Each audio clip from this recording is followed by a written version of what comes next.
High, এটা আমার মায়ের ইউটিউব চ্যানেল, কিন্তু আজ ভয়েস ওভার দেবো আমি, কারণ আজকে যে রান্নাটা মা বানিয়েছে সেটা আমার খুব ফেভারিট। তাই চলো তোমাদের সাথে রেসিপিটা শেয়ার করি।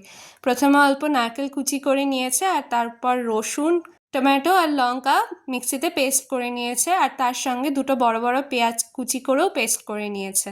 তারপরে কড়াইতে তেল দিয়ে কালো জিরে, তেজপাতা আর শুকনো লঙ্কা দিয়ে যেই পেঁয়াজ কুচি পেস্ট করা হয়েছিল সেটা দিয়ে দিয়েছিল, আর তারপরে সেই পেস্টটা দিয়ে দিয়েছিল যেটা টমেটো রসুন দিয়ে সব দিয়ে বানানো হয়েছিল। তারপরে স্বাদ মতো নুন, হলুদ আর স্বাদ মতো গরম মশলা দিয়ে কষিয়ে নিয়েছে। তারপরে যখন আস্তে আস্তে তেল ছেড়ে আসছিল তখন অল্প জল দিয়ে ভালোভাবে ফুটিয়ে নিয়ে মাছগুলো দিয়ে দিয়েছে। চিংড়ি মাছ তো আমার খুব ভালো লাগে, আমি জানি এমন কেউ নেই যার চিংড়ি মাছ ভালো লাগে না। আর চিংড়ি মাছ আর নারকেলের এই কম্বিনেশনটা যে কোনো তরকারিতে পড়লেই একটা আলাদাই টেস্ট চলে আসে। তো তোমরা রেসিপিটা কেমন লাগলো জানিও, আর ভালো লাগলে সাবস্ক্রাইব করো। টাটা।